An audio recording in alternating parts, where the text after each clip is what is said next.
J'ai le plaisir d'accueillir aujourd'hui Thibaut qui a créé le compte TikTok Tesla dans le Nord. Si vous avez déjà été faire un tour sur TikTok, je doute que vous n'ayez jamais croisé une seule vidéo de Thibaut qui partage son quotidien avec sa Tesla Model 3 depuis plusieurs années. On parle de plus de 200 vidéos sur son partage d'expérience et il y a déjà plus de 400 000 personnes qui ont vu et aimé son contenu TikTok. Merci Thibaut en tout cas de me recevoir sur ta chaîne. C'est un vrai plaisir de pouvoir partager aussi une expérience avec des abonnés. J'ai créé Tesla dans le Nord fin 2021, il y a de ça un peu plus de 2 ans, dans le but justement de pouvoir partager mon quotidien, mais également de pouvoir vous donner des astuces sur les Tesla. Quand vous achetez une Tesla, l'expérience est un petit peu différente d'une voiture standard. Vous l'avez peut-être déjà remarqué, dans une Tesla, il y a très peu de boutons. Et parfois, il y a des questions auxquelles on reste sans réponse. Et c'est pour ça que j'ai créé Tesla dans le Nord, pour répondre à ces questions. On a créé 12 questions. Ce sont les 12 questions les plus fréquentes que Thibaut a reçues dans les commentaires. Donc c'est vraiment une chance de pouvoir obtenir ce contenu à travers cette vidéo. Et c'est maintenant.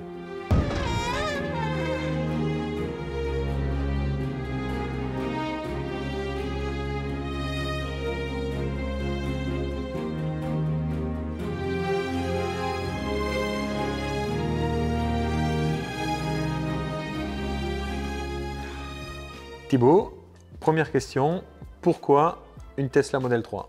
Quand j'ai fait le choix de prendre une voiture électrique, j'ai d'abord regardé le prix de la voiture. C'est vrai que comparé à ma voiture diesel avant, qui consommait 7 litres au 100 en moyenne, l'essence plus les frais d'entretien, ça coûtait relativement cher. Et au final, j'ai décidé de mettre un peu plus d'argent dans une voiture électrique et du coup de réduire le coût des entretiens et puis des dépenses au niveau des kilomètres. Faisant beaucoup de kilomètres, ça me revient au final moins cher. Thibaut, selon toi, vaut-il la peine d'investir dans la fonction autopilote? Alors la fonction autopilote est une très belle fonction qui peut avoir du sens si vous faites beaucoup d'autoroutes, notamment pour le dépassement automatique. Quand vous activez le clignotant, la voiture va se déporter toute seule sur la voie. Par contre, si vous partez sur une Model 3 propulsion entrée de gamme et que vous êtes en France et que vous bénéficiez donc du bonus écologique, faites attention tout de même car c'est une option qui peut vous faire sauter le bonus écologique et c'est une fonction logicielle qui peut tout à fait être activée après réception de la voiture sur une simple mise à jour. Donc il est peut-être intéressant de prendre cette fonction si elle vous intéresse une fois la voiture achetée. De mémoire, le prix de cette fonction autopilote, c'est 3 800 €, c'est ça? 3 800 €, c'est ça. Alors après, ça peut valoir le coup, comme je vous dis, en fonction de ce que vous faites comme utilisation. À mon sens, c'est une fonction qui reste encore un peu chère et j'aurais aimé que Tesla propose un abonnement justement au mois pour pouvoir ne serait-ce que la tester. Penses-tu qu'il est nécessaire d'installer une borne de recharge à domicile et si oui, est-ce que tu en as une à recommander? Alors c'est vrai que la question des bornes de recharge, c'est une des questions qu'on me pose le plus souvent sur le compte TikTok et j'ai toujours tendance à répondre que ça va dépendre justement de l'utilisation que vous allez en avoir. Si vous faites 50 km par jour, c'est peut-être pas nécessaire dans un premier temps d'investir dans une borne de recharge.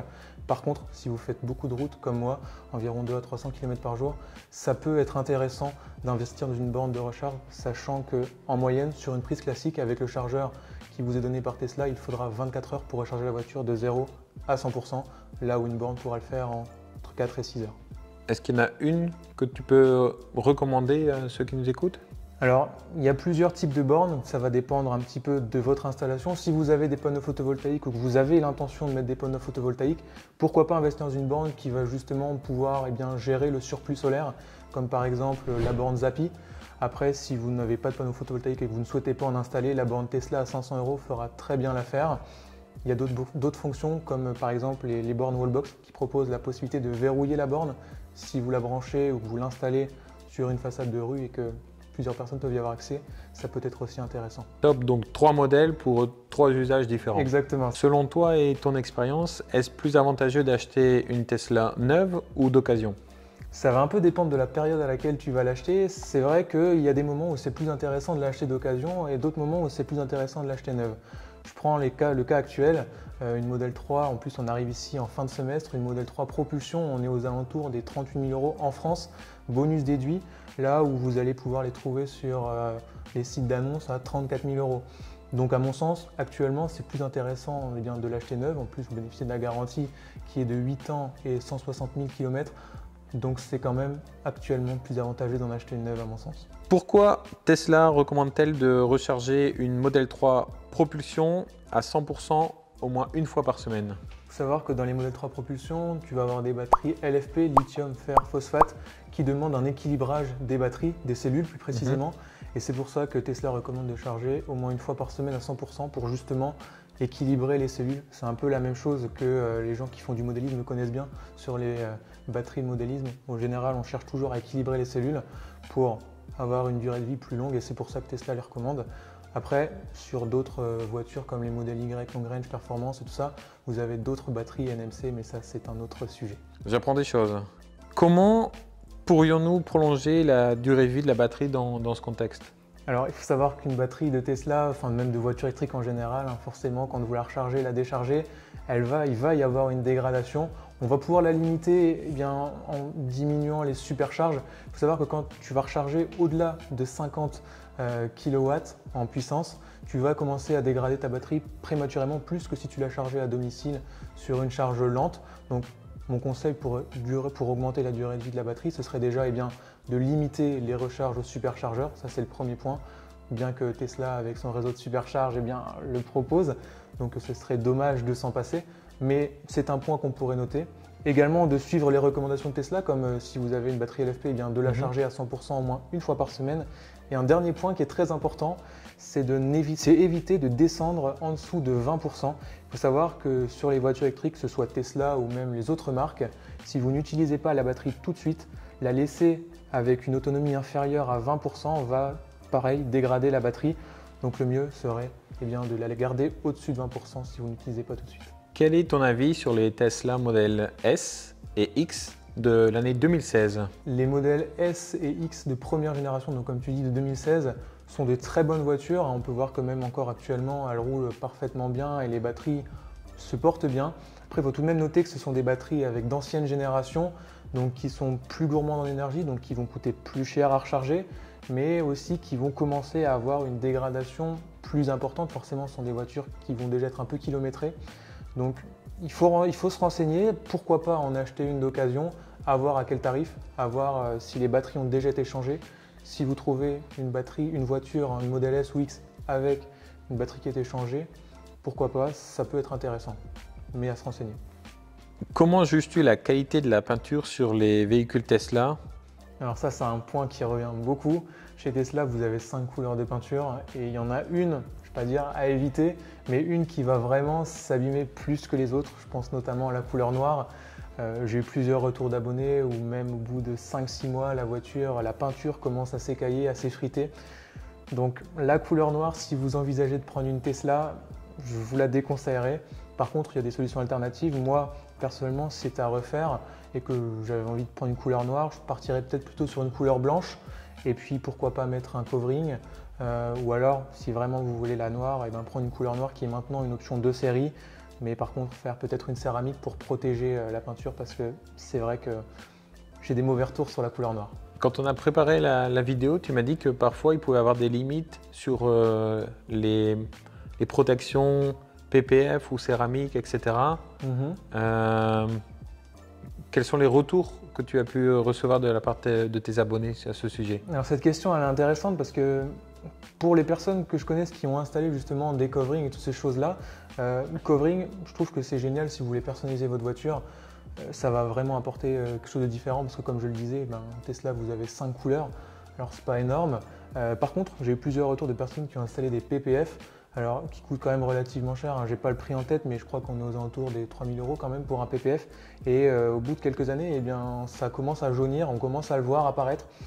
Donc, si j'aurais peut-être un conseil à donner, au prix que ça coûte, peut-être plutôt investir dans un covering que vous allez pouvoir retirer ou changer si vous souhaitez par la suite revendre la voiture ou lui donner un nouveau look, plutôt qu'un PPF qui risque de jaunir. Après, encore une fois, ça va dépendre de la qualité de votre PPF et de l'installateur qui vous l'a posé. Crois-tu qu'il est possible d'améliorer les performances d'une Tesla et si oui, comment?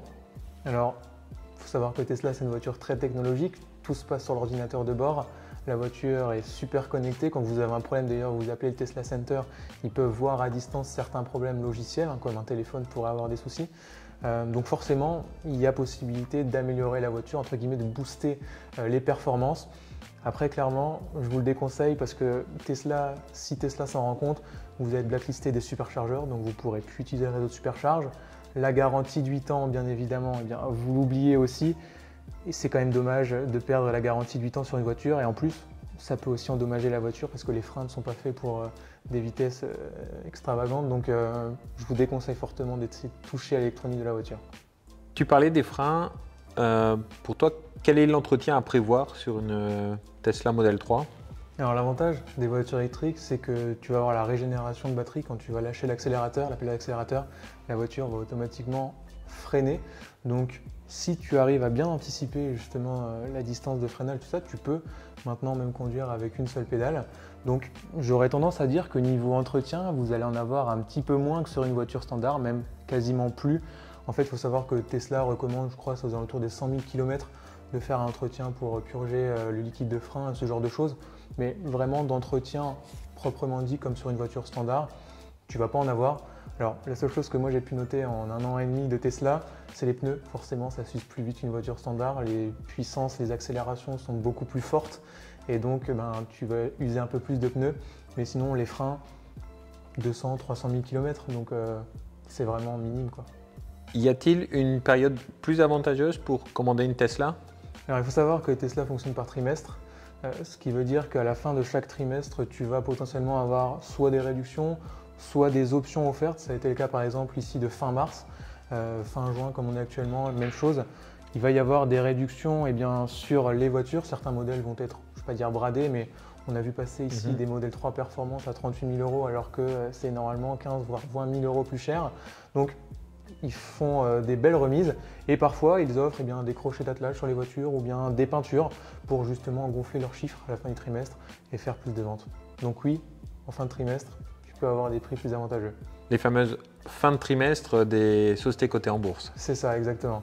As-tu des conseils pour économiser la batterie de sa voiture électrique? Alors c'est intéressant également parce que c'est vrai que l'autonomie sur les voitures électriques, c'est à mon avis ce qui stresse, ce qui angoisse ou ce qui fait que les gens ne vont pas forcément passer le pas.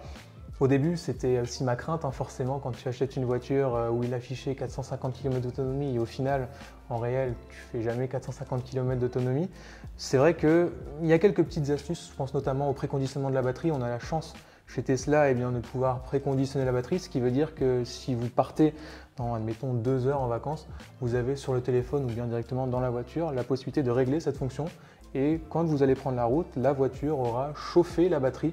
Parce que quand la voiture a chauffé la batterie, quand la batterie est chaude plutôt, vous allez avoir des performances qui seront améliorées et donc une autonomie aussi qui sera améliorée. Ça, c'est un point qu'on pourrait noter. Beaucoup se disent que la climatisation ou le chauffage va réduire drastiquement l'autonomie. Pour avoir fait plusieurs tests et pour l'utiliser au quotidien, je n'ai pas eu l'impression que ça réduise énormément. Certes, tu vas perdre une dizaine, 20 km, mais ce n'est pas ça qui va faire que tu vas perdre 200 km. Le plus important, c'est vraiment à mon sens de préconditionner la batterie avant de prendre la route parce que là, tu peux vraiment te retrouver avec une différence, 40% de l'autonomie. Merci beaucoup Thibaut. J'ai encore une dernière question. Je sais que tu as installé toi-même des panneaux photovoltaïques chez toi. Tout à fait. Est-ce que tu peux m'en dire plus?